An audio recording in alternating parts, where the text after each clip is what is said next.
Hello, everybody. I'm Jack Reeder with Future Pastimes. I'm a designer on Dune themed games and expansions. And this is Battle Language, which is a roundtable discussion that I have with other like minded people. We have a number of playtesters that Future Pastimes uses for our Dune themed games, but other games as well. So some of these are actually playtesters on the new Conan game that was announced.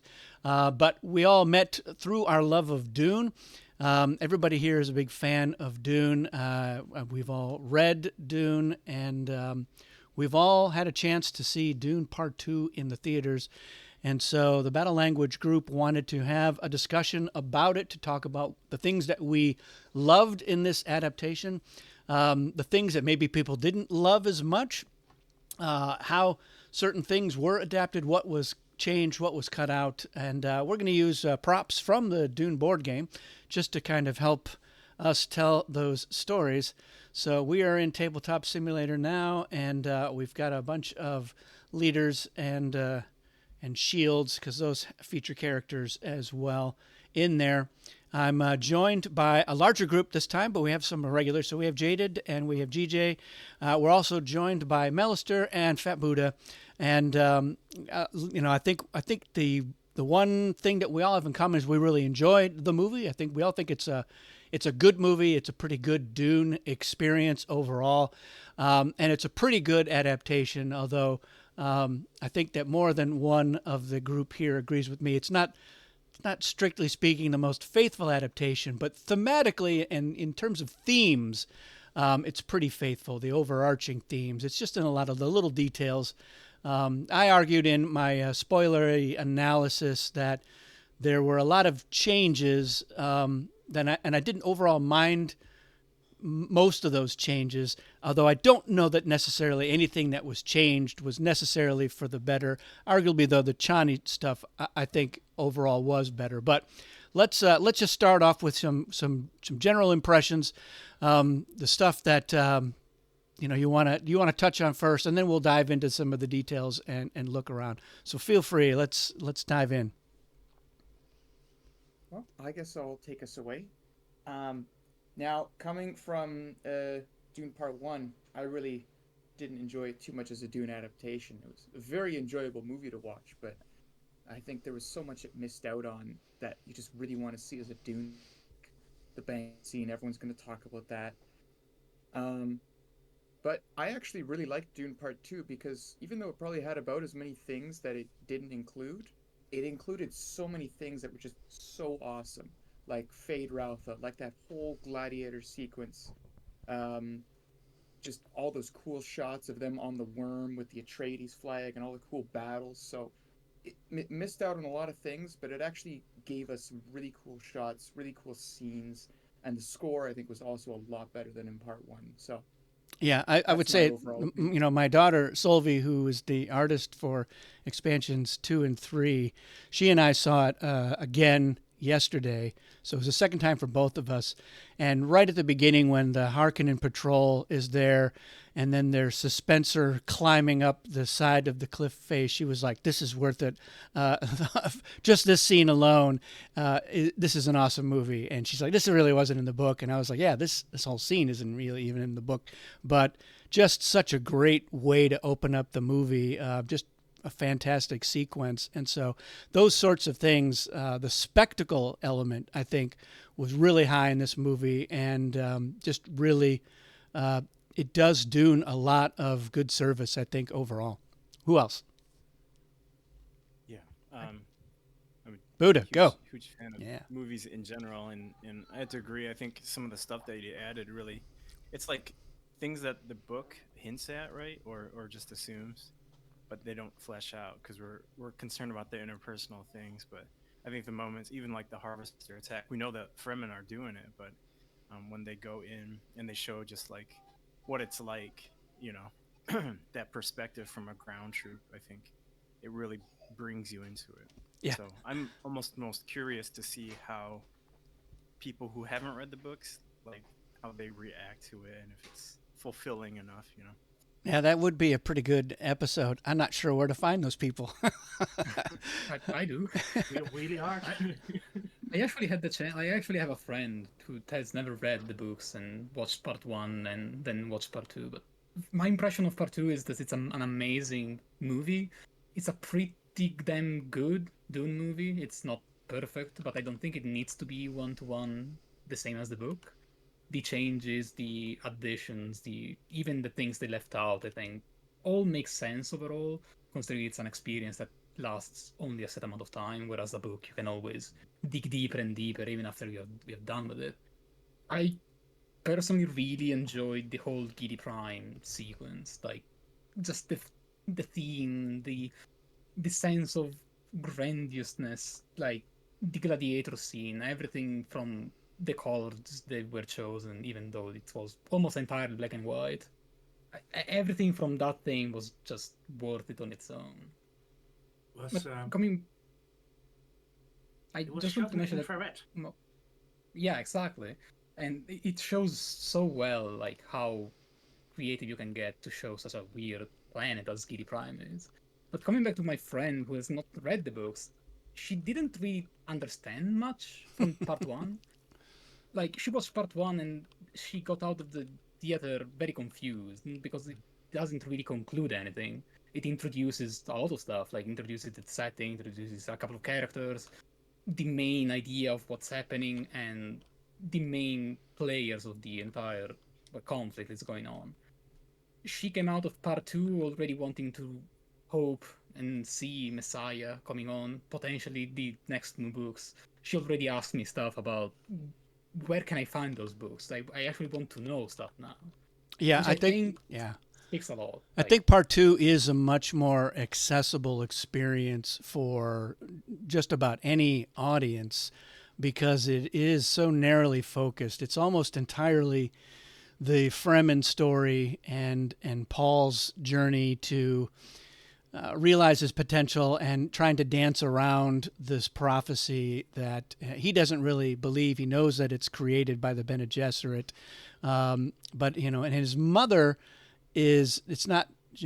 Part of her, I think, does believe in the potential because she knows how the Kwisatz Haderach could fulfill that sort of thing. So it's and she knows that is something that the Bene Gesserit had been building up for a long time. So it's like a self-fulfilling prophecy from their perspective.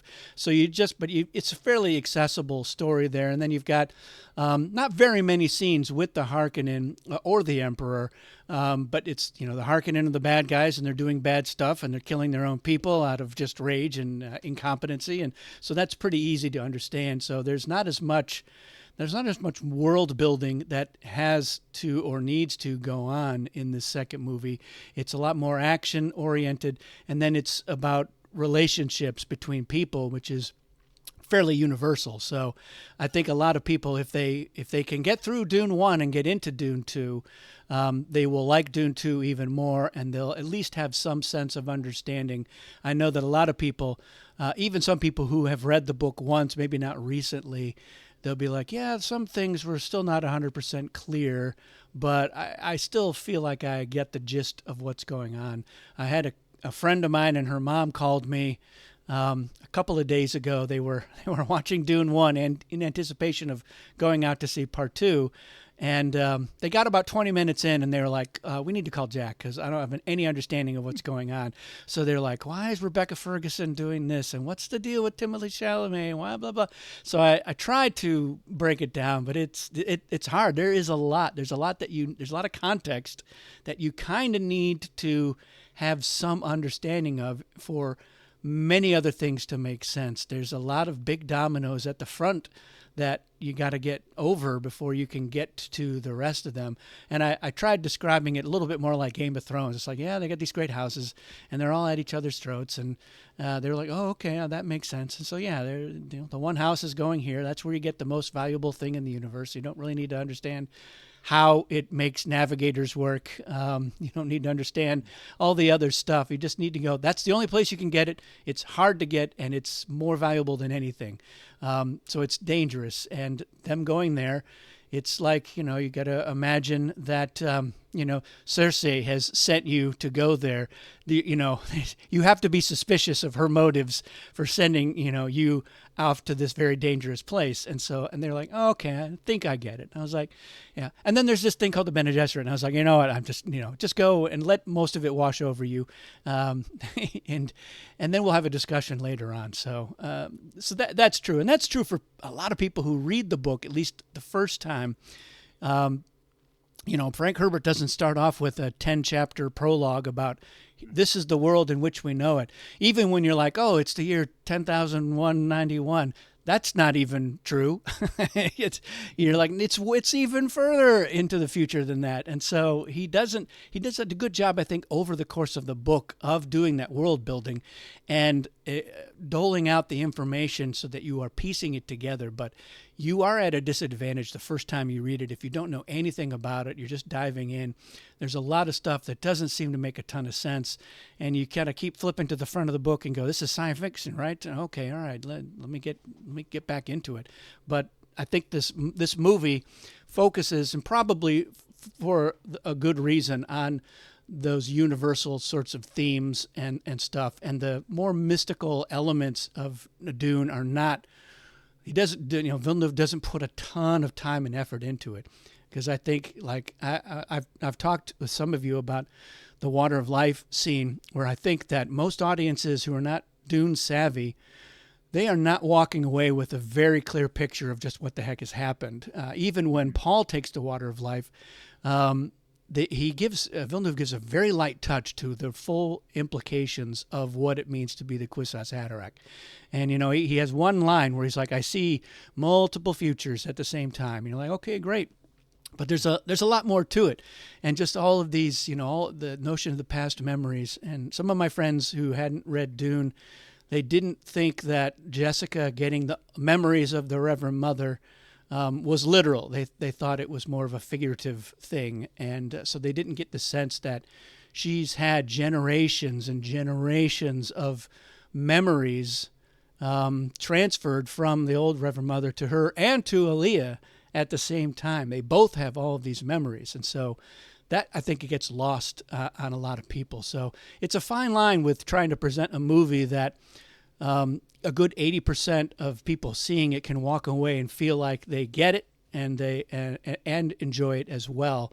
But I don't mind. I like movies sometimes that have those questions that create discussions, and you can sit down with your friend who knows a little bit more about the subject matter, and you can debate with people like, here's what I really think that's going on. So I think that's kind of an old school approach to storytelling that you don't see so much anymore. There's a lot of hand holding and a lot of just so much exposition that, like exposition dumps where characters are like, well, let me explain to you what's really going on, blah, blah, blah, blah, blah.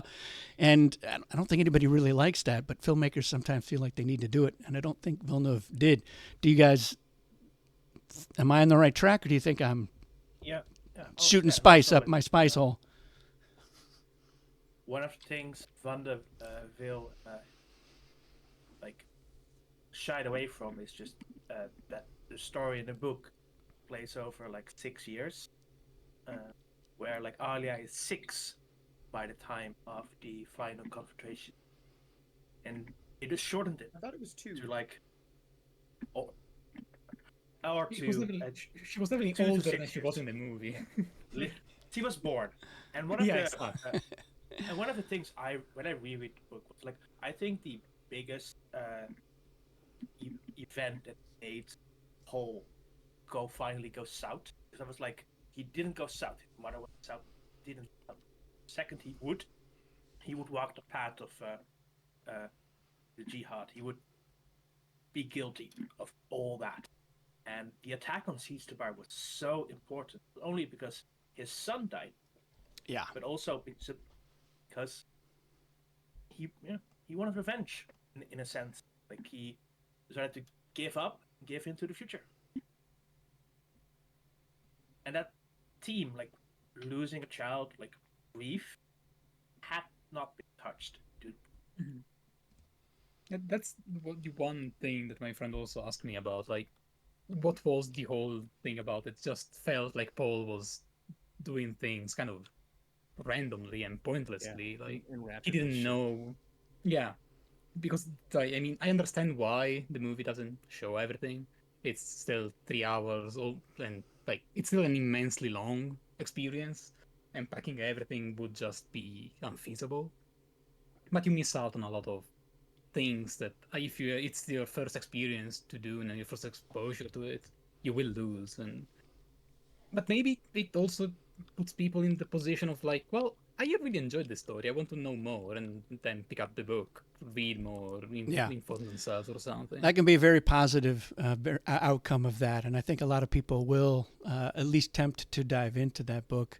One thing about the ending that perplexed me a little bit. I mean, it's kind of funny because I think in some ways Villeneuve did a better job than Frank Herbert on explaining why the jihad had to unfold, and but at the on the other hand, the not really having the guild be a representative, and not to say guild representative, but there was really no guild presence at all at the end of that movie. And his threat in the movie was, I'm just going to destroy a bunch of spice fields with our nuclear warheads. And that's not what he does in the book at all.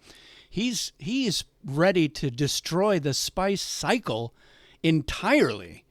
With just a ton of the, a large quantity of the water of life, and he's going to basically kill off the sandworms and the sand trout, and this spice production will be impossible moving forward, or damn near likely. So, and that's really what motivates the guild to say, he's got us by our guild parts. We have to relent, and they convinced the emperor to say, yeah, you got to throw in the towel. It's done. He does have this power over us. And I don't think a lot of people are walking away with the true ramifications of his destroy spice, what those implications are. But again, I did like that whole notion of the houses of the Landsraad have rejected his power play there. And so the Fremen must be unleashed in order for this to play out. Because the end of the book, it's not really explicit. I didn't feel that that was the reasoning behind it, which is why I think a lot of people who read the first book are left with the impression that Paul is this hero character, less of a mass murderer with giving them the green light. And because I remember some of my friends, this was decades ago, they were trying to we were having these discussions about the jihad, and the big question was like, why couldn't Paul stop it? And that was the thing. They were the consensus was that Paul couldn't stop it. It wasn't that he reluctantly let it happen. And so that was always kind of a note of conflict in our discussions about Dune.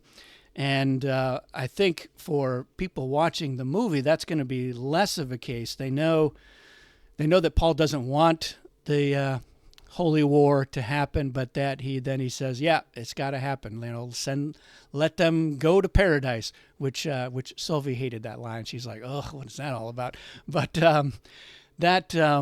so it's interesting to me that you get a clearer version of one thing, but a less clear version of the other. I mean, did anybody else feel that, or did they interpret things differently than I did? Let me hear you. I think I can kind of, with the greater, broader understanding of Dune and Paul's character, I think I can kind of appreciate his whole thing. It's not that he can't stop the jihad, it's that he can't get revenge for the things done against his family and also prevent the jihad. If he wants to use to get this revenge, then the jihad will be inevitable by that point. And I remember there's this one scene where he's talking with Jessica about this, and she's like, "Oh, your father didn't believe in revenge," and then he's like, "But I do," something along those lines. And then it also kind of ties in, I think, to how similar he is to his grandfather Paulus. And granted, that requires a very broad understanding, reading a lot of those expanded books. But still, I think it's kind of interesting because when I first read the book, It was just like, oh, you can't stop it somehow. By the time he killed Jamis, there was no stopping it. Even if he died, they'd still have their martyr or whatever. So I think I kind of like this interpretation of how he comes into the Messiah role and why he can't just let it go. I would agree. It's like the way at least it's portrayed. It's definitely of an internal conflict of like I don't really have a choice. Like I'm set on one objective and I want to go through it, whatever it takes, and I think it shows really well. It's also true that like naturally at the end of book one, Paul is that hero, is that the one who frees the Fremen from the oppressors, the one that gives them back their own place. And then Messiah picks up and changes everything and actually shows that maybe it wasn't that good of an idea. May I And I do a quick? And I think the quick movie does a really good job of like setting up for the future. Like, it ends at a moment where, well, there's an actual war now. Like, the Holy War has started, was one of the few last lines in the entire movie.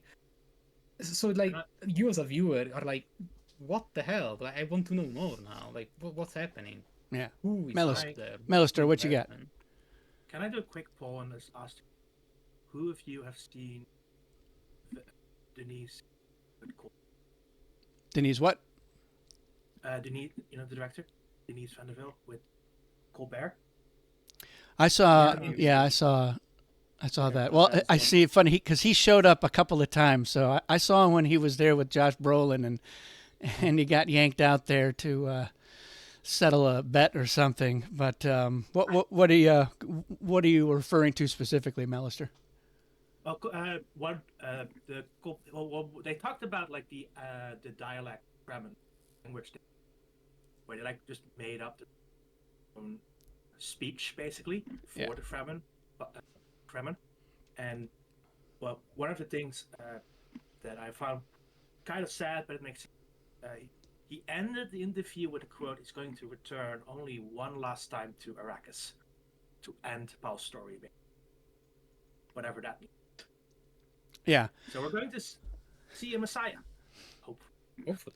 Yeah. Although again, people, and maybe this is spoiler alert.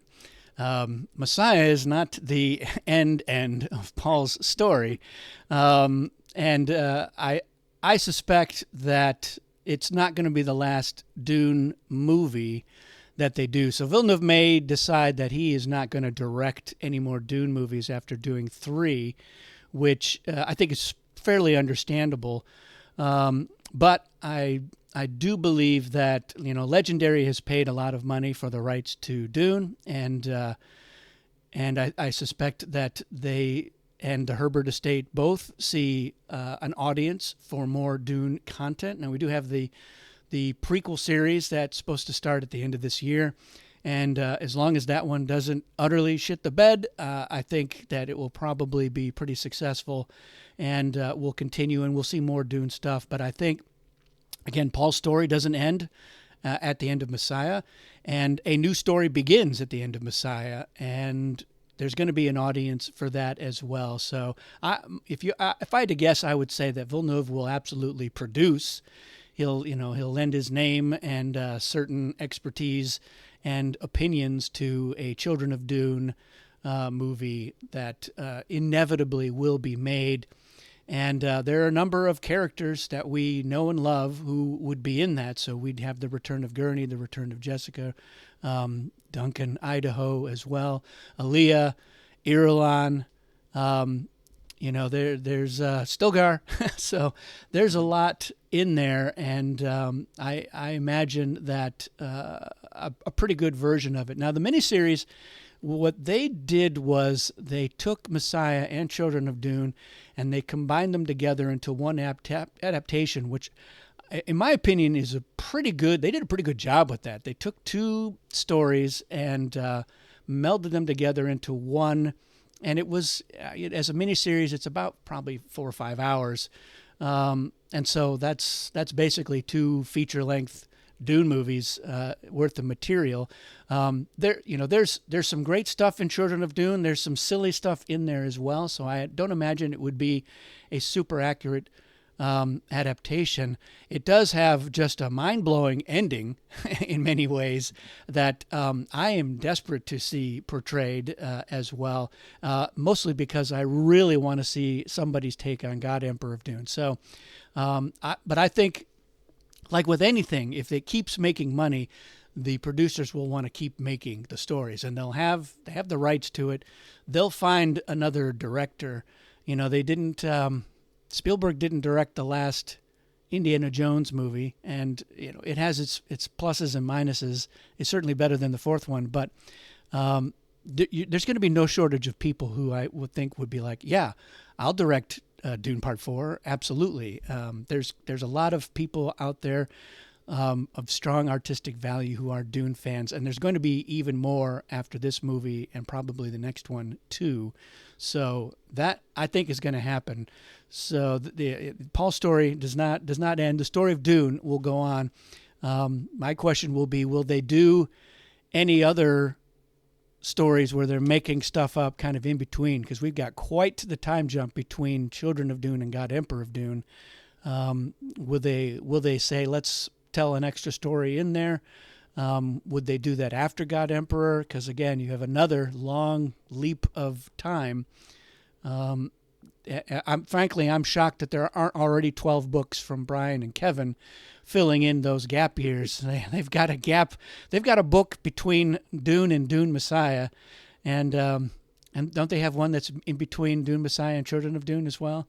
They do, yeah. Yeah, Honestly, I would probably kinda read like it to too. see, Paul of Dune adapted. I think there's an interesting story there somewhere, which takes place between the first book and Yeah, Messiah. do it as an anime.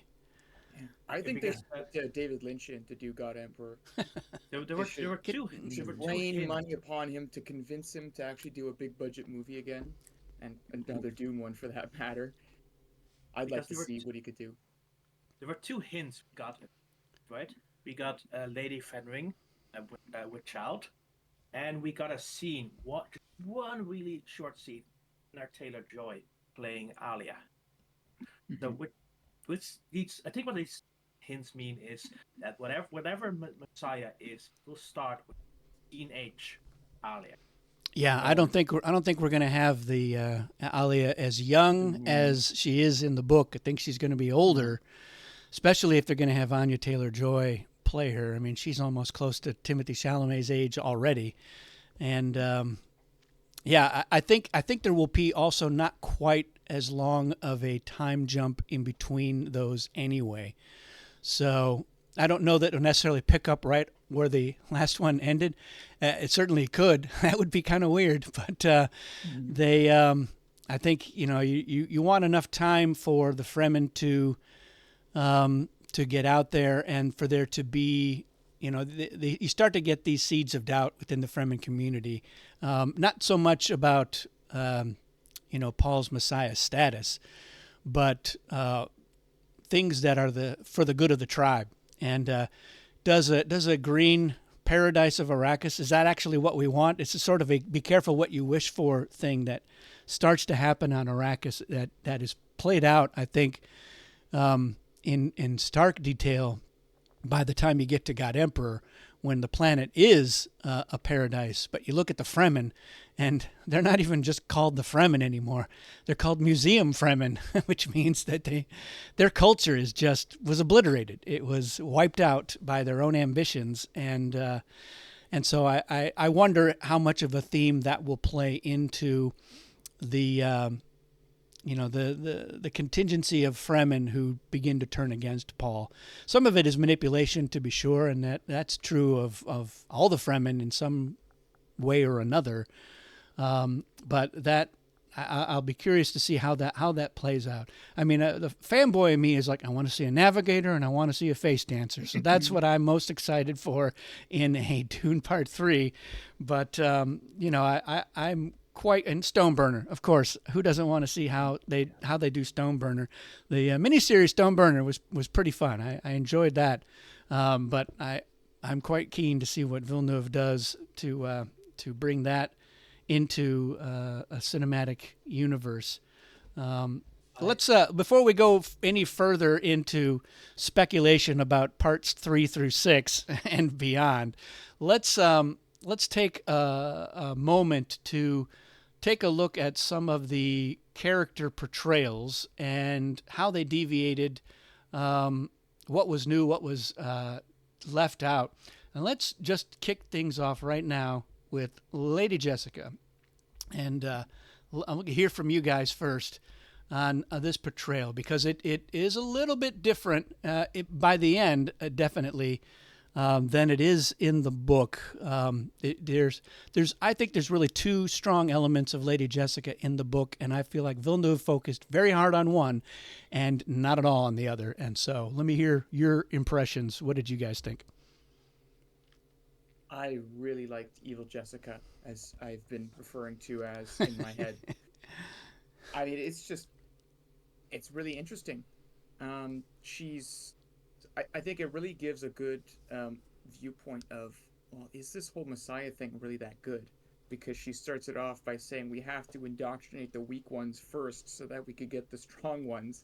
And it's like, wait a minute, that doesn't sound like... Yeah, it doesn't sound like a sympathetic thing that a heroic character would go right to. So Villeneuve is in no uncertain terms portraying her as kind of an evil Jessica at that moment, and she does not stray from that portrayal at all. I don't think for the whole rest of the movie. And so you had that because at about that time in the book, at around that time, in fact, right before, it's before Paul and Jessica are even embedded with the Fremen, that Paul realizes that Jessica is going to lean hard into this prophecy. And it's that fact alone that is going to lead to the genocide more than anything else. And Paul even says to himself, "My mother is my enemy now," and that clearly that jumped out at Denis Villeneuve, and he really focused hard on that. But in the book, she does kind of come around to seeing some other points of views. A lot of that I think is driven by Aaliyah and her strangeness, because she is born, and she's born as a full Reverend Mother. And she knows things that no 2-year-old should know, and she's freaking the Fremen out. And she also becomes a lot more sympathetic to Paul's relationship to Chani, because at first she's like, you need to take it easy with your little desert homegirl, and remember that you have to marry for political reasons. And but then she comes around to Chani, and she actually is the one who consoles her at the end. But we don't get that Jessica at all in this movie. Yeah, and the other thing is that her transformation is so jarring that I think it really prepares you well for when Paul takes the water of life, because his changes are a lot more subtle, and so it kind of primes you. It's like, okay, Jessica took the water of life, and she's all indoctrinate the Fremen, evil and stuff. So how is that going to take effect on Paul? And then he goes in there and he's, I am the Lisan al-Gaib, hand of God as my witness. And then normally you don't get glimpses of many lives taken, like, right? Only for just a bare 3 seconds, see like the Bene Gesserit flash, like the faces, the old Bene Gesserit pilots flash through. I think it was Paul, or was it Lady Jessica that we saw? You get more flashes of the old ladies from Paul than you do from Jessica.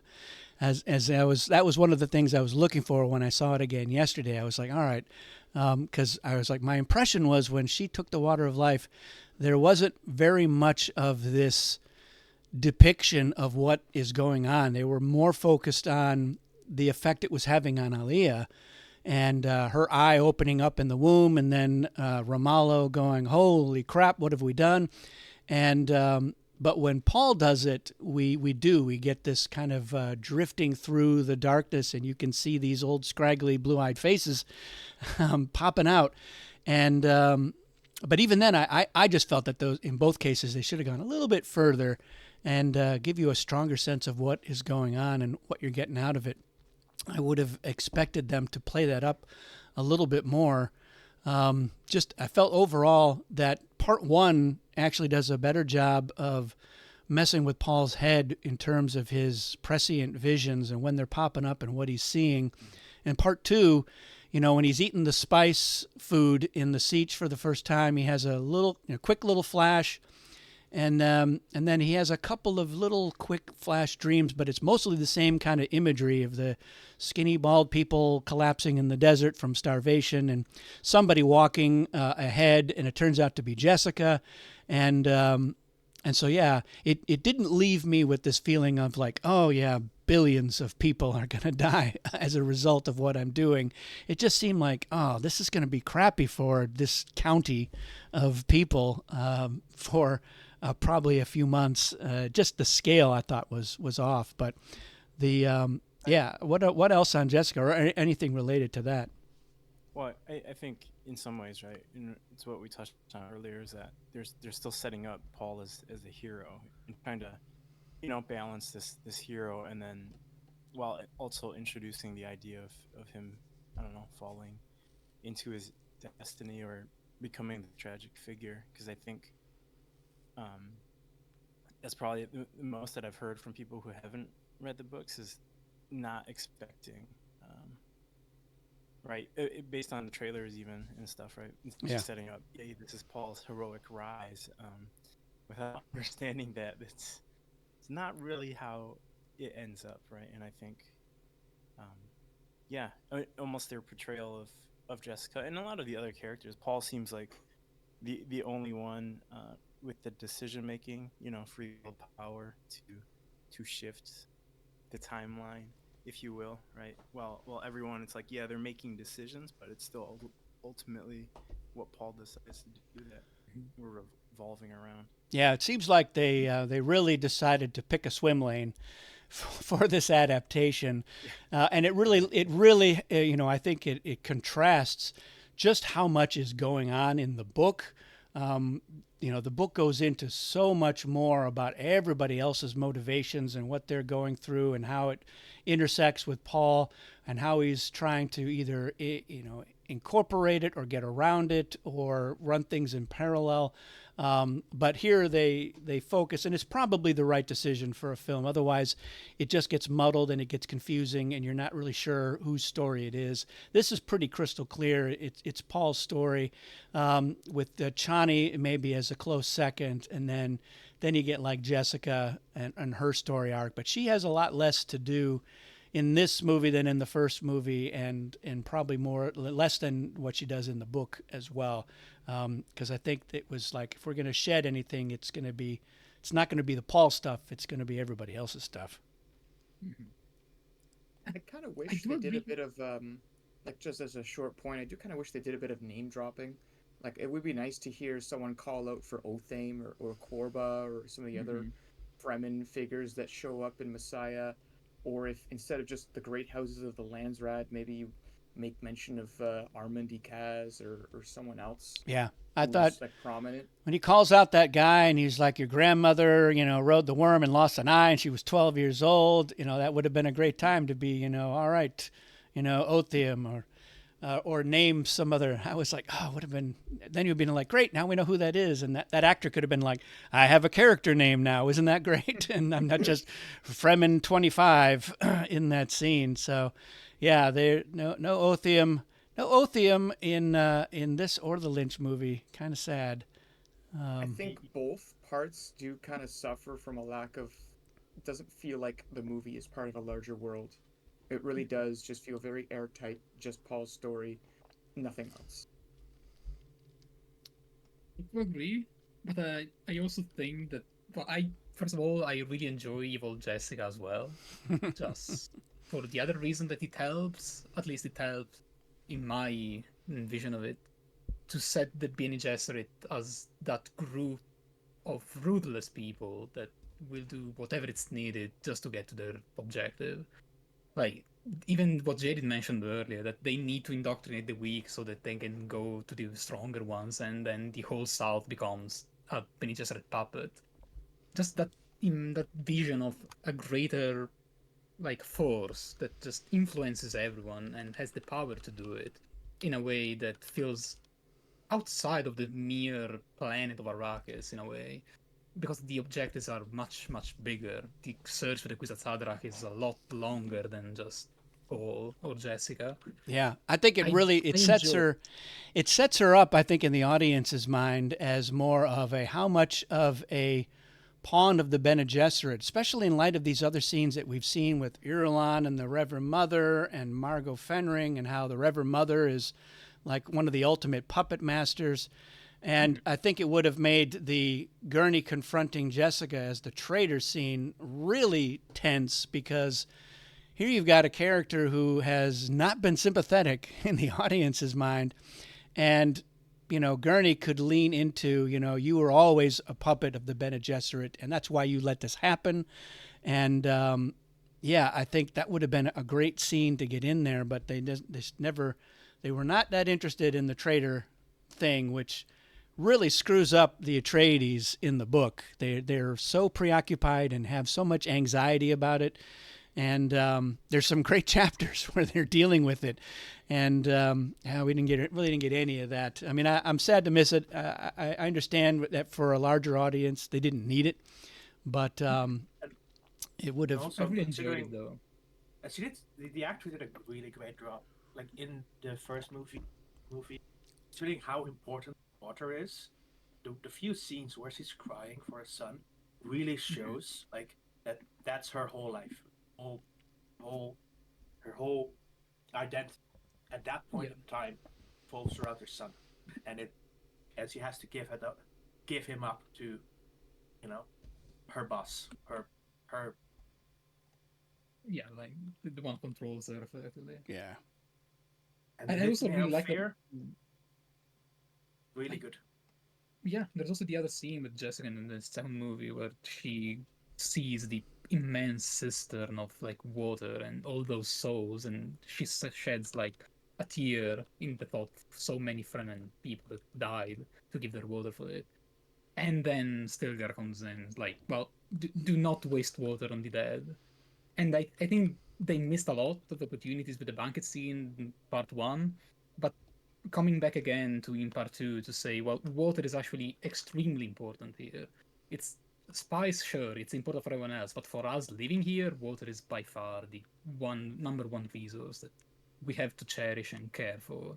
And I think there's a lot of little scenes, like 2 or 3 lines that don't really do much for the story, but they really ground the whole world and make it feel a lot more less than just a script.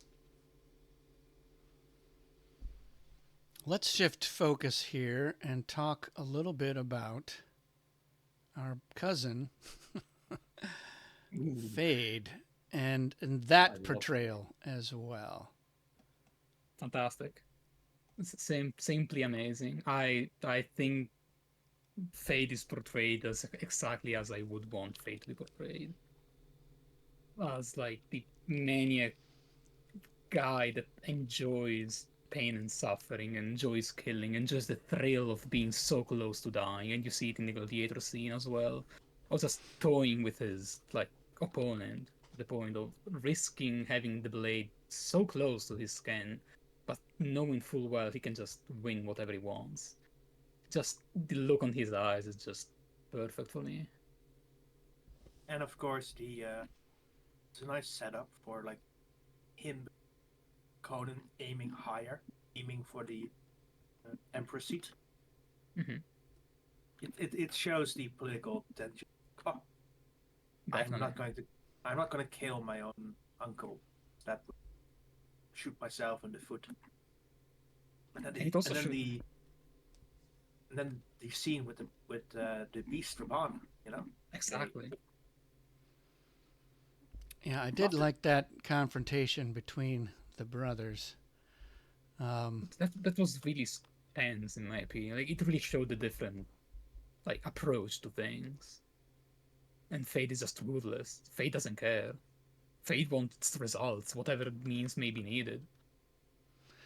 I did feel, for me, I felt like some of his ambition had been watered down. So I was not a fan of the fact that the Baron is the one who is behind the whole plot in the arena. with the Landville, the third Atreides gladiator there not being drugged. So for that element of danger. So in the book, this is a plot that that Feyd and our buddy Thufir, who's been captured by the Harkonnen, cook up in order to put more of Feyd's men in positions of power so that he can ultimately do away with the Baron and take over. And so that ambition there and his sneakiness and wanting to conspire against the Baron, I think, was lessened. I think also it doesn't make a ton of sense. So the Baron is not dumb, and he's got to know that Raban is not going to make a good Baron. It's already it's announced that Feyd's the Baron. Everybody knows it there in Harco City. So to put your Baron, your heir, in jeopardy, even if it's like, well, I've got supreme confidence he'll be able to kill a weakened, skinny Atreides. There was risk. If he hadn't been wearing a shield in the first place, he might have been in trouble. And you never know. Certainly in the book, there were some reasons why. And again, it was stuff that Feyd knew about, that he had his own safety nets that he would not have known about in this circumstance, where the Baron is the one who has put Feyd in mortal danger here. So I didn't really understand the motivations of the Baron to be behind it, and I missed it being Feyd's idea in the first place to want to supplant his the Baron's lackeys with his own so that he can move up. And of course, in the book, he does try to kill the Baron. And it's actually Thufir who tells the Baron about the plan. But it's, it's just, I kind of missed that. Feyd wasn't quite as ambitious. He was a little bit there, but not to the point where he's ready to cheat and take shortcuts. 2 points I would like to make about what you said was, one, I think the point that he wanted to make about this is the Baron was trying to build a legend, where he's trying to, just like the BG did with the actual legends of Arrakis building up Paul. Baron was doing his own mini thing, trying to build up his successor as this legendary figure. Which and then later on you have the BG scene with Aurelian and Lady Fenring, Mother of Amalo, talking about how they try to control this. What the narrative is hiding. I think you can have both of those things. I mean, they go into these lengths in the book about everybody's propaganda wings and what they want the people to think or know, or what information they want to get out. And so I think the Baron can still accomplish these things without having to actually put Feyd at risk. And I mean, that was the whole thing, is that Feyd's thing was a complete pageant. He didn't feel like he was ever in any danger with his plan, which was going to create the same sort of effect. It was going to make him look kind of legendary in the eyes of the Baron and the esteemed guests that they had there.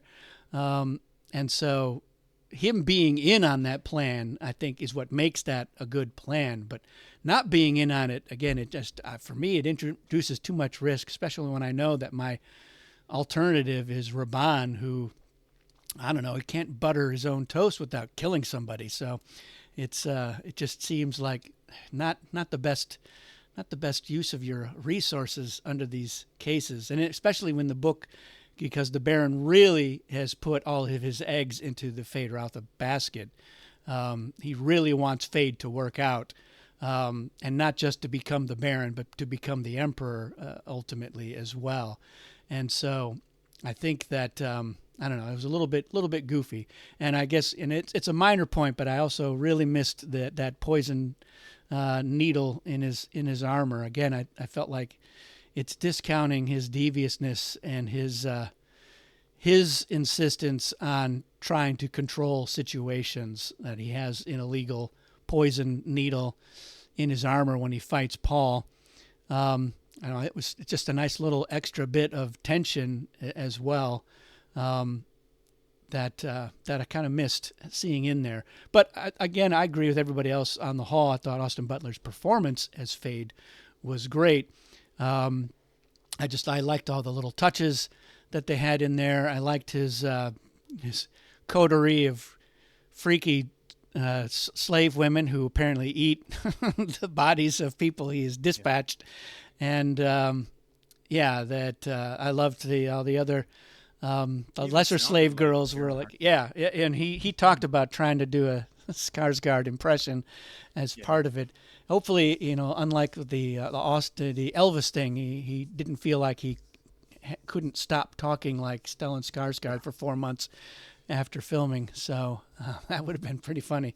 But there were a couple of times where you could hear his voice, and I was like, "Is that the Baron talking?" And I was like, "No, I guess that's him talking." And so I enjoyed that, and he's one of my favorite characters in all of Dunedom. So I liked seeing him really get his due, much better than I liked the Feyd in the miniseries. I always liked Sting, but Sting was not going to win any acting awards. That much is true. He's mostly just spectacle. He lights up the screen when he's there. But I think Austin Butler got that as well. He has a real presence on screen. He eats up the camera for sure. And then some really nice nuanced performances in there as well. So, and that fight scene with Paul is really well choreographed. It's brutal. I love that little flip evasion thing that Paul does. That's definitely something I want to see in a game somewhere, somehow. And some really nice, it just felt visceral. Anything else? Who's got 2 cents they want to throw in on Feyd?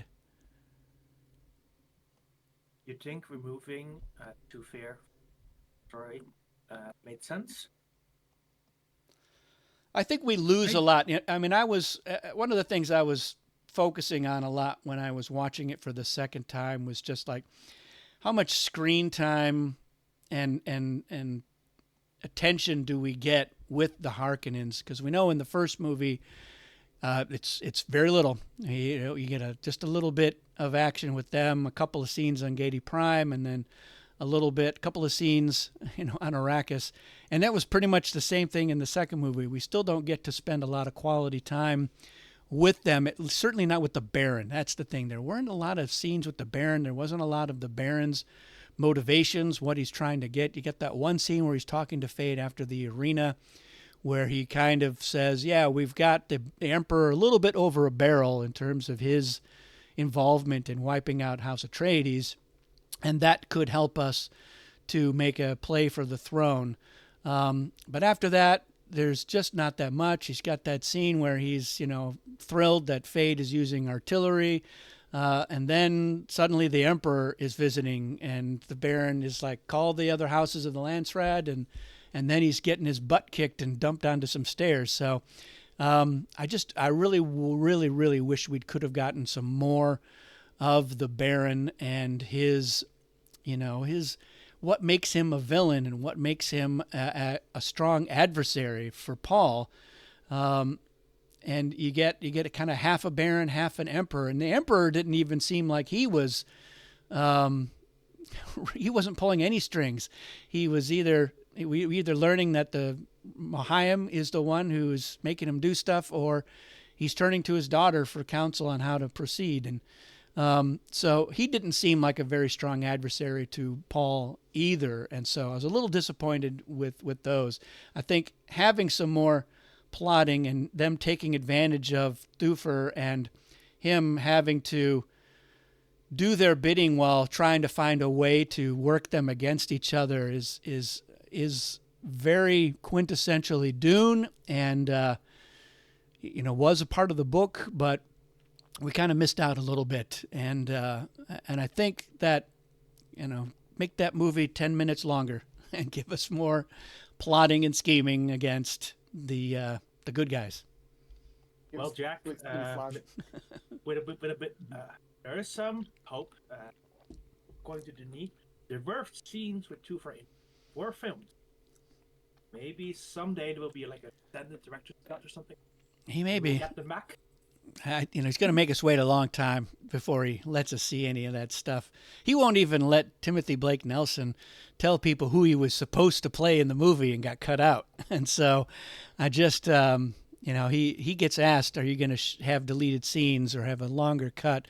And he seems pretty adamant that it's just never going to happen, which is too bad. I mean, for me, I loved seeing Lord of the Rings in the theaters. And then when those extended ones came out, those became the definitive version for me. And every year or so, I sit down and watch all 3 extended Lord of the Rings back to back, and it is a joyous, albeit grueling experience. But I love it, and I've done it like 8 times. So it's a much richer, deeper experience that it tells more of the story of Lord of the Rings, and I want to see more of the story of Dune. I don't see any downside to it. You don't have to call it long movies. Yeah, exactly. Like, with the shorter version, I could watch that, before breakfast. We live in an era where people binge watch an entire series, of a show. They'll watch 10 episodes in a day, and so I think that that's what we're looking for. I understand he'd be like, let's create an indelible impression of Dune and Dune Part 2 and maybe Part 3 as these standalone entities. But then eventually we'll say, all right, here, as a home viewing experience is a ridiculously long version of it with some extra stuff stuck in there. And then we're not so worried about, what is the, full narrative? We're looking for, bite-sized, focused thing here. This one is a little bit, the pressure is off, and maybe we'll get that, but I don't know. Well, I'm not holding my breath. We can hope that as he's making the 3rd one, it'll be like Lord of the Rings, where they split it, but film it all at the same time, so we don't have like a huge gap of a couple years to wait. That would be ideal, I think. That could be cool. Yeah. So, I'm gonna move over to Vulcan's. Yeah, I mean, let's talk about the Imperials. I mean, I like, for instance, that scene with Fenring and the Baron. It's an important short chapter of the book, and I also love that Fenring knows Margot's plan, and and he's okay with it. And then was Fenring one of the Bene Gesserit's prospects? That's another interesting element in there. So him being totally left out, I knew he was the first guy on the chopping block for sure. I'm surprised they had Lady Margot at all. So getting that felt like some kind of achievement. But we also didn't really have anybody for the Emperor to talk to other than Irulan, really. Irulan. Yes. Yeah. So for me, I didn't get a lot of mileage out of Christopher Walken's performance. He seemed really kind of tired and super old. Emperor is as old as Christopher Walken is, but he comes across as a guy in his 30s. He even supposed to look like he's in his 30s just because of pounding down the spice or whatever the great drugs you can get on Kitane. But he just seemed a little bit out of it and out of his depth for a lot of that movie. And so I'm not sure what they were going for with Walken. Somebody else was like, oh, what about Michael Shannon? And I would be like, well, he would have, I think, scared people a lot more than Walken did. But what does everybody else think of our Emperor from Part 2? Yeah, I don't feel like he carried the gravitas, right? And maybe it's because he didn't have other people to play off of. But even in the throne room scene, if you will, like, it doesn't feel like he has as much power as like we know he does. And I think that makes some of his performance just lacking in that way, because it's like he has to do things to be feared instead of like seeing how people are reacting to him. He seemed really disengaged to me. Like he just didn't give a crap about what's going on in the Imperium. He's like, well, she's sitting there and they're playing Cheops and he's just not really even paying attention. And then, later on, he's, wandering around. And when he gets the ultimatum from Paul, he just kind of looks at it and drops it and shuffles away. And so it's just a very detached performance, I felt. And so, yeah, I wanted to get more. I wanted to know what's driving his deal. Yeah, he felt a lot like a spectator more than the main character of the whole thing.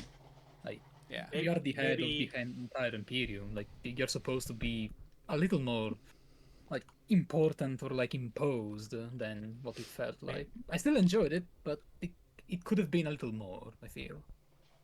that might be what they were going. Yeah. Yeah, probably. maybe it is.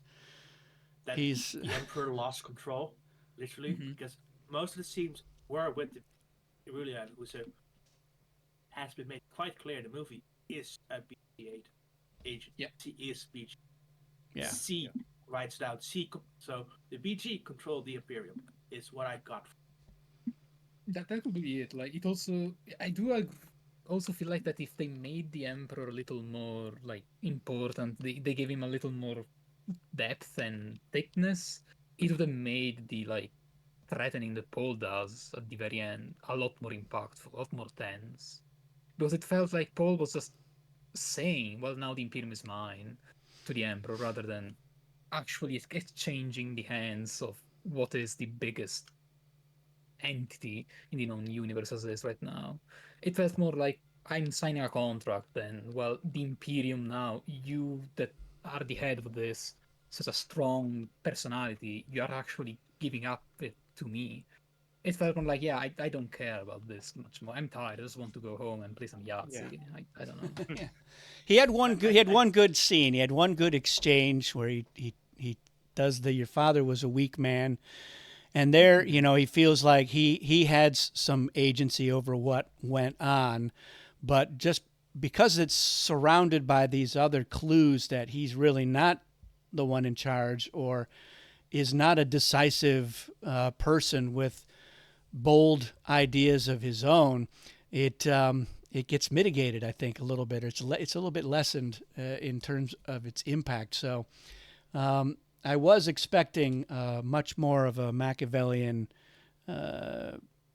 depiction of the emperor than what we got. I was like, oh, they're getting Christopher Walken. Well, clearly it's because they're trying to get the guy who works for Blue Boyle making the hard decisions, but it just really wasn't that type of character. He was very passive. One only thing to note is basically that one scene where he's for shining was also the one scene without Irulian, being prominent. So I just think that the director chose to focus on building up Irulian for a third movie, where we all read Messiah, so we know Walken won't play a big role in the next movie. So I think he was just building Irulian up for being, Could be. her. Yeah, Like the I think counterpart to Chani.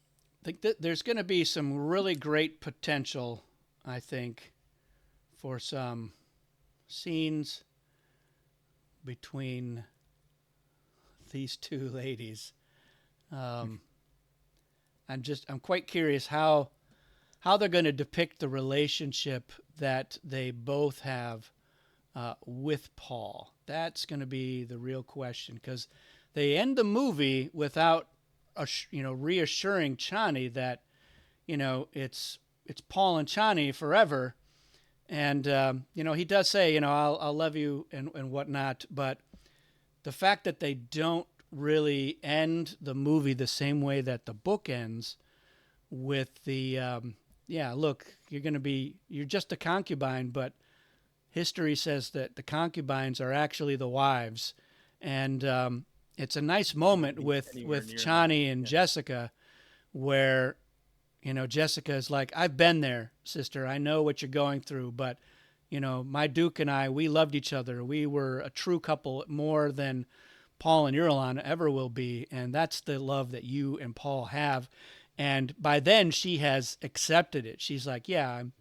In the book, Jessica is like, no, Chani is good for Paul, and I couldn't be happier that the two of them found each other, but we don't get that. We get evil Jessica who's like, the holy war has begun, and Chani is like, I'm dipping out of here. I'm getting a worm, and I'm heading to the storm ring, and so this interplay, I mean, it seems like Villeneuve is going to really play this up big time, where maybe Irulan is, making a play for Paul's affections, saying, I can give you an heir. Chani can't give you anybody. She seems to be barren, and just playing that up, that whole thing of what's going on, which in the book, again, is kind of like she's doing what she's doing to Chani is it's not really her idea. She's taking orders from the Bene Gesserit. We got to make sure that Paul doesn't have a child with Chani. It's got to be somebody we can control. It's gonna turn to you eventually, but how much of it will be actually her idea, or how complicit will she be, is something I'm interested in seeing. And Jessica is not really a factor in Messiah, but I wonder if she will be. Will they play up that she's still a Reverend Mother? Is she going to be Paul's advisor, or is it just going to be Aaliyah that is taking that role? What do you guys think about these dynamics? I'm really hoping that in Messiah they show evil Jessica fully reintegrated with G, like right there. Excellent. I would say we're going to say the same thing. Even in, I think it was Paul of Dune. There's a little scene where the BG are meeting with Jessica. And they're like, if you kill Paul for us, we will make you Mother Superior. Now, consider that canon, if you will. But right. I mean, she was right up in there with the Bene Gesserit. She had the ability to, be rejoined with the family, so to speak. So here's what I think. A little bit out there, but hot take from Fab Buddha. Let's go. Yeah, exactly. Well, I feel like with the way they're focusing on Chani and her importance, I could see a part 3 where instead of Duncan coming back, they actually would have Chani come back instead. That is a white hot take. Holy that's a huge hot take. Yeah, but I honestly would be interesting. I feel like Duncan. I know that all the book readers, right, would just be outraged. Yeah, I don't know if he'd go that far. All the Jason Momoa fans would also be outraged. Especially, as part of, that's part of the whole Tleilaxu plot in the second book. It has to do with making sure Chani dies, but we can bring her back, and you can have, she can have her memories too, if you are willing to, basically give up and give us your Chom shares and whatnot. So I don't know if he would stray that far from that kind of a thing. And certainly when Jason Momoa was on Colbert, he left everybody with the impression that he's definitely coming back. So yeah, I mean, I hope he does. 100%, but... Well, one of the things we missed from Dune Part 2 is the Fremen marriage, right? In the book, exactly. By the end of the movie, she is his Fremen wife, as they call it in the book, and later in the history. Which was one of the things that you can just open with like a redemption arc. But what I would love to see is in Part 3, if Denise would, experiment with a Pulp Fiction style time play, where because remember, he is at that point in Paul. If it's Paul's story, Paul has a problem that he can really tell present, future, and past, right? And it could be an amazing play time if stuff like his marriage with Chani, his eventual birth of his 2 children, or the twins, if those 2 things start overlapping where you can't tell them apart, like, am I marrying, is dying, up with her, are people, like, that would be amazing. I feel it would be really cool for the people who actually know already the story.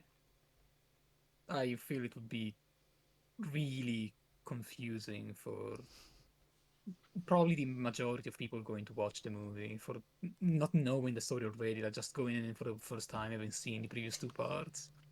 I do agree it would be really cool and tie in really well into the whole time is kind of weird for me right now for Paul.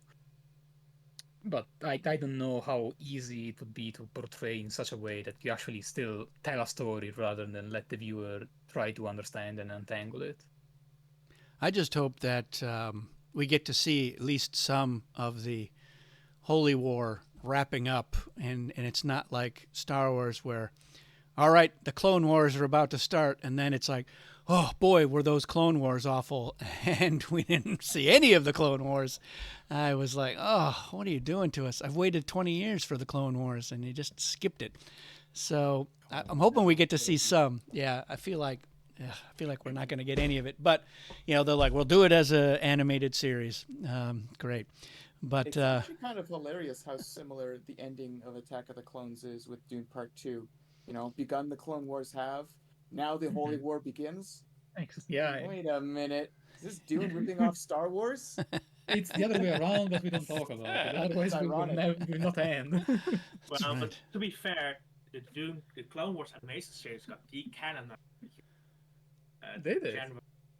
I thought that was only the old one. Yeah, we'll start with the opening crawl. It'll say, somehow Duncan returned. Yes. Perfect. The dead I think that we're probably not going to get a hate Gola with eyes that look weird. I think he's going to just look like Jason Momoa. But will he have a ponytail? With the Mentat thingy? I don't know. Yeah, it'd be interesting if he's got the little Mentat line on his lip. Yeah, that's interesting. I'd love to see metalized Duncan. That'd be so cool to see on screen. Yeah, I agree. Yeah. One Just thing the uncanny, like I want to see a face dancer that is uncanny. Yeah, we gotta talk about. Did we talk about Stilgar yet? We got it. Let's give Stilgar a day in court here. Yeah. Because Otame's story, right, is basically story of the Jihad. He and the other priests, children of Dune, and Messiah are basically two Feyd-Rautha taking two different paths, two different lessons from paradise. From going to paradise, going there and seeing the sea. Like being reborn in the sea. Otame has a really nice flashback. And then later on we get the priest, Kwisatz priest Boku, I think, who also was a Feyd-Rautha and just different lessons. My prediction is they might just merge Otame and Stilgar.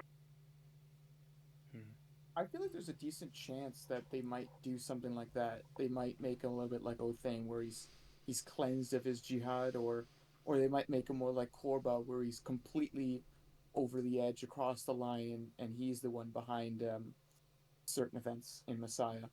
But he's a good point of view character, though. Like they could easily flash back to. Yeah, I think we're gonna get a Stilgar who becomes a little bit disillusioned, and not that he doesn't still see Paul as a friend, but he finally is like, yeah, this whole as written and Lisan al Gaib thing is not what it was cracked up to be, and I think he will start to be the Fremen who first is like, we are losing our Fremen culture, and this is not really what I signed up for. And long to go back to the desert and live a simpler life. So not driven to conspiracy against Paul. I don't see him going that way, but I see him as a kind of a sad Stilgar, where he's like, yeah, I had the fever for the flavor of a Pringle jihad, a few years ago, but I don't like what's happening to the Fremen culture. It's getting watered down. They're getting water fat. They're all becoming city folk, and nobody rides a worm anymore. And it's Shai Hulud is really our history, and that's what it is to be Fremen. And I think he's going to be like, get me the hell out of here. and want to go back and rebuild Tabor or whatever. That's where I think they're going to go with that Stilgar, which is not so far from the one in the book. I mean, I think it takes until Children of Dune before he starts to really get like that. He's a lieutenant and he's doing Muad'Dib's bidding in Messiah, and he gets to do the great sort of Godfather cleanup of the of the characters there at the end. But I think that the way that they've built up, and some people have described it as, Stilgar has been fanboying about Muad'Dib and Lisan al-Gaib, and that didn't bother me. I thought it was interesting, and I liked that idea of him as more of a fundamentalist and somebody who is keenly looking for the signs and feels like he's seeing them and is rationalizing everything. And him getting onto that ship at the end, like, let's hurry up, let's go, we got to go, the Holy War is starting, the ship is going. I think that's going to be the contrast point. He's going to go from being that to being like, I don't know what I was thinking there, and this is not good. But be interesting to see. Could literally be him, like first scene of Dune Part 3, him walking off, right? I like him standing at the edge of an ocean, and behind him are a bunch of dead Fedaykin, and him just being like, this is not, if this is what the future of Arrakis is going to look like, I don't like it. I don't like it at all. And so then going back to Arrakis to be like, I need sand under my feet, and then just kind of being, watching how things are and seeing how Paul has changed and seeing how Arrakis has changed under his rule. But yeah, who knows? How did we like Stilgar in Part 2 though? Like as he was being portrayed, how did we like him? Man, everyone universally says that he's like a comic relief character, and it's like, damn, I can't help but feel like dread every time Paul does anything and Stilgar is shouting his praises. I mean, imagine if Stilgar isn't even like the most fanatical person in the South. He's just like the average guy. Imagine the kind of things that they would do if Paul asks. And there you go. That's the whole Holy War. I mean, Stilgar wasn't dragging all those people into the ships. They were all running in willingly. I agree. I think it shows really well, like, also the fanatism that is mentioned a lot of times of the South, but not really shown directly in a much personal way. I think Stilgar does a really good job of like, this is what it could be like, but imagine this, but millions of these people that are so devoted to that one single man that they will literally just run against the enemy just because someone said so. And also, he's stickler to the rules, right? Like he's a rules guy. He's about tradition. He was willing to die for Paul just so he could speak 1 minute. Just think of it. That's true. Yeah, not just willing. He even asks Paul, like, take my life so you can speak. So you have the right to actually speak in the circle. Yeah, he does it earlier. He's like, I'm wounded. There's not a better time for you to take me out. Let's do it. But yeah, go ahead, Jay. Well, I was going to say, I feel like the only thing I wish we would have seen is like why people respect him as a leader. I don't feel like we got a moment where it was like, here's his, leadership really coming through, where everyone's like, yeah, we're behind him. Because in the first movie, his first appearance at the council, really good stuff. But then we see, just Jameis undermine him, and then in this one, people constantly second guessing him. Yeah, I always used to wonder why when Jameis was like, I won't accept her, and Stilgar's like, they have my countenance, I've spoken. Why Stilgar doesn't just pull his knife out and go, well, I guess you're challenging me, so I got to kill your dumbass. It seemed to me like that was the sort of thing he would do, and when he felt like Jameis is not going to back down, and this is going to end in violence.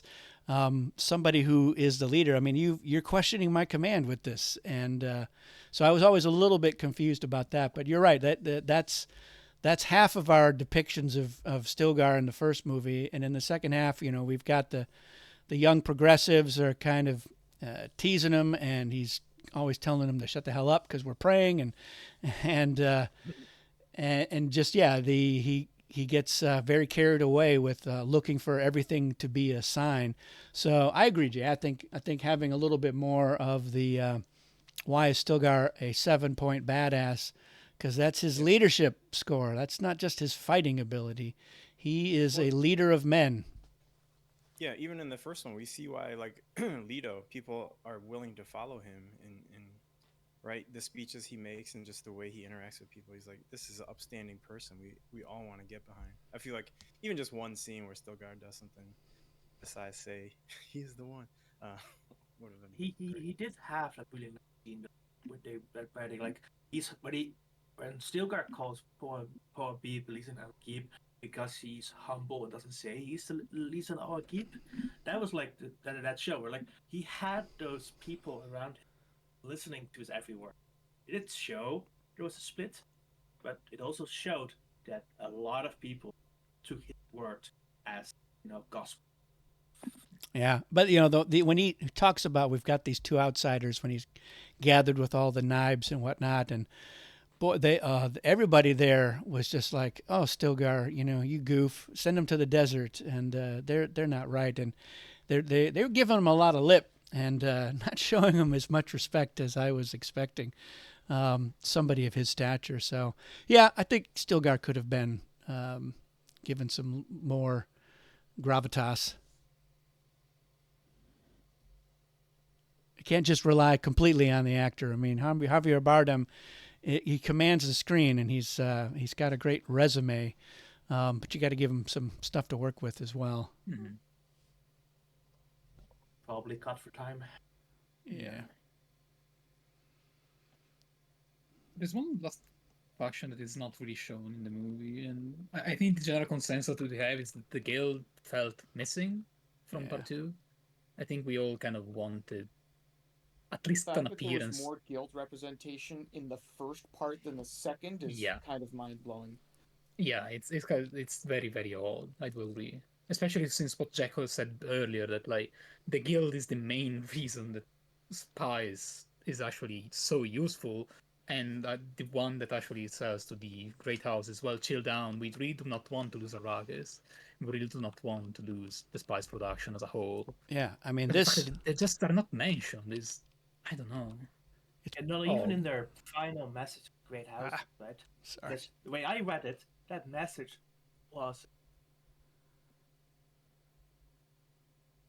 I think you cut out. What was that message? Don't keep us in suspense. Okay, I think that message that Paul sent to the Great House at the end of the movie was a message guilt indirectly, because it was such a good opportunity for Denise to like show how big the universe was outside of her.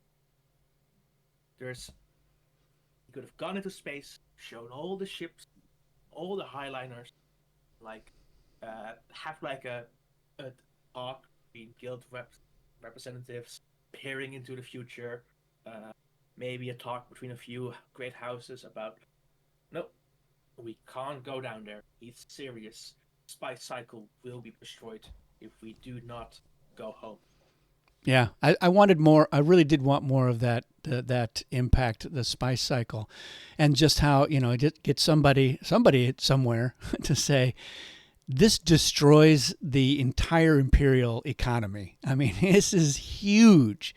This is a big deal. There's no more space travel, so everybody is just trapped on their own planets. There's no more trade. It would be chaos. It would be the Dark Ages if we let this happen. We cannot, and we know that he not only has the power to do it, he has the will to do it. Because how does Arrakis suffer from being left alone? They don't suffer at all.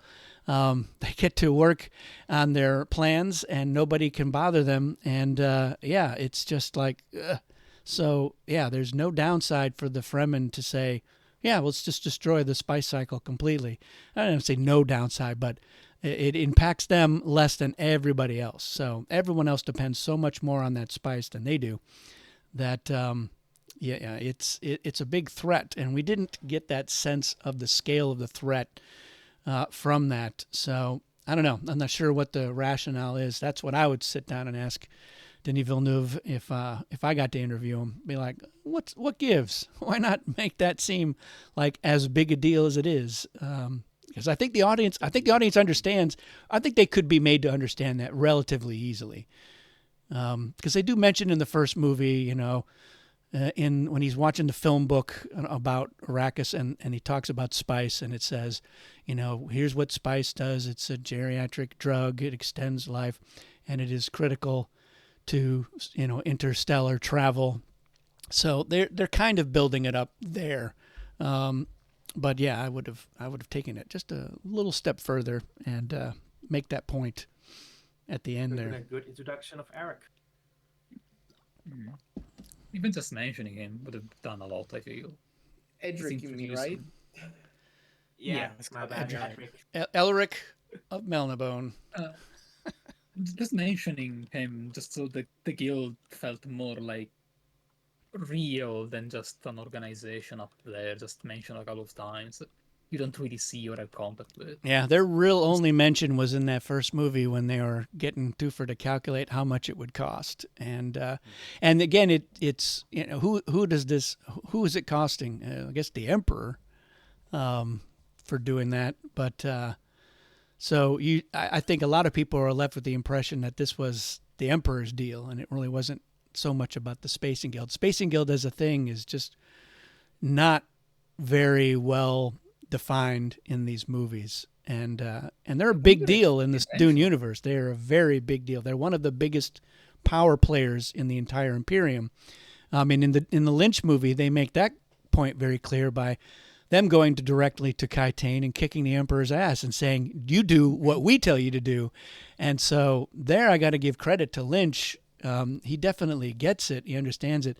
And he has the guild show up at the end saying, "Shut up, Shaddam, do what he says." And so even, those guys wearing the black garbage bags with the tubes coming out of their heads, mopping up all the time, they were the real power players. Yeah, I don't know. Yeah, like it feels way too scarce of showing to not be intentional. Like maybe leaving out the guild that only shows up in the interplay at a higher level than just the story of Paul directly as a man. I wonder if Denis decided to just leave them out and incorporate their themes and motivations to the Emperor, as he kind of already did, as you said. Well, maybe less stuff to talk about. Could be. It certainly could be. I mean, he is setting it up as the the Spacing Guild and the Bene Gesserit try to fill that power vacuum that is created by the Emperor going away. So if it does start off with, all right, it's the gathering of the Bene Gesserit, the Tleilaxu, and the Spacing Guild, and their conspiracy to overthrow Paul so that spice production can get back to the way it was, then you can say, all right, it looks then like the Spacing Guild is stepping up rather than they were always kind of at that level.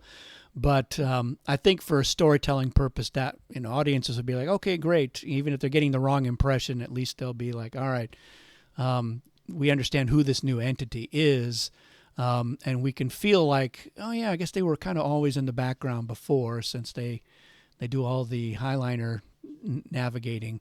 But yeah, I really think that ultimately there's a little bit of a disservice by not having the guild depicted at all, and certainly alluding to how much power they wield and control over how things work, to the point where somebody's like, yeah, we want to attack this other great house, and the guild can be like, literally go pound sand, because that's not in our best interests. So they could have stopped what had happened with the Harkonnen, but they kind of felt like, no, that's fine. The Atreides are going to clean things up too much, and I'm certain that the Spacing Guild profited under the Harkonnen rule as well. So that they had the green light from them, but that's something that definitely gets, it goes into more in other books, just how much power the Spacing Guild wields. And we don't really, I don't think audiences get that sense. I mean, if we sat down and asked people if they hadn't read the book and they say, what do you think about the Spacing Guild? They'd have been like, who? Because one of the things they could have done, right, like in Dune Part 1, there's this really nice scene with the spice silos where it's shown how much they have to pay to the Imperium or show as a tax. One of the things they could have done with the Baron, if the Baron only like offhandedly mentioned how it cost to ship to Legions of Sardaukar and all those Harkonnen to Arrakis, they could have shown that visually, where it was just a Space and Guild rep and the Baron Hyder handing over the spice. Literally just, here's so many spice silos. These are now yours. Please go Truckloads of them. go to Slana Secundus, pick up the Sardaukar, right? Could really nice visual scene they could have made, but Yeah. they choose not to include the guild. Are you hearing, Denis, when you finally do relent and give us the extended Dune? That's what we want. Make that happen. He seems to be very insistent not to have any plot threads lead outside of the scope of the movie. Like, why does the Emperor pit House Atreides and House Harkonnen against each other? What's the whole deal with the BG and their breeding program? Well, those threads actually connect, and it's actually the BG convinced the Emperor to do it because the BG's breeding program does not need the Atreides anymore. Like, those are two very different, very nuanced, and really important plot threads that he just kind of ties together, and now you don't have to wonder what happens outside of the movie. You can just look at what happens in the movie. Yeah. It's one of the things that I think that something like Game of Thrones does really well is that it's not binary at all. It's not, like, okay, the Lannisters are doing this and House Stark is doing that. Everybody has their own agenda. And sometimes you're like, oh, our agendas align for now. But everybody's ambitious and everybody has their own things that they're trying to do, and they're constantly backstabbing each other. And Dune is the exact same way. All these great houses, they all have their own plans, and they do sometimes. It's just kind of amazing how much the board game aligns with that thing. We're like, all right, hey, this is a good time for us to form an alliance. And then 2 turns later, you're like, you know what? It is no longer good for us to be allied. I'm going to dump you for the very people that we were fighting against before. And I think we have a better chance of getting our goals there. And so it does a really good job with that. And we don't get quite that same sense of these machinations going on in the background between all of the different houses of the Landsrat and the other organizations. So the Tleilaxu, CHOAM, the Spacing Guild, the Bene Gesserit. We get a little bit of it, but it kind of comes across as it's just the Bene Gesserit who are the real puppet masters in the Imperium. And certainly, I'm sure that's how they think of themselves. But there's a lot more going on, and it's a big giant Dune Imperium, but we're really only getting a tiny sliver of a look at what is going on. And again, it's a movie, and you're trying to pay some fan service, of course, by giving them the highlights and the big sweeping things that they expect from the book. But a lot of the details and the nuances are going to fall to the wayside because they aren't necessary to telling a particular story. And it ends up not being a completely accurate version of that story, but only the book fans really would know that. So I think general audiences they're gonna enjoy Dune Part 2 quite a bit. I think they're not going to understand quite a bit of what is going on. And so if you ask them any questions about any of those things, they've got nothing, and they may not even understand, 75, more than 75% of what's going on. But 75 is a pretty good threshold in terms of, yeah, I get what's going on here, and it makes sense to me. So we can continue to lament those lost details and certain changes that maybe were good for storytelling. Maybe they weren't completely necessary. It's all fairly subjective, but I think we all agree it's worth seeing. I want 1 billion people to see it so that they're like, yeah, we need to get moving on not just Dune Part 3, but maybe we do this other thing as well, and we get some more Dune out there. Just build that fan base. For me as a game designer, it means hopefully there's more people who want to play Dune-themed games. So that's where I'm going with that. It's been 90 minutes, which I think is plenty long. So there's probably more to talk about. But if you've watched this and you've gotten this far, congratulations. Hallelujah, Gandhi. But let us know if there's other things or specific elements that you would like to hear the Battle Language panel talk about with respect to Dune Part 2. But, of course, anything else as well. We could do a Dune Part 1 retrospective. We could do a comparison between all of the Dunes and rate them on faithfulness, effects, performance, the whole 9 yards. But I thank you all for participating in this discussion, and hopefully we'll see you again soon.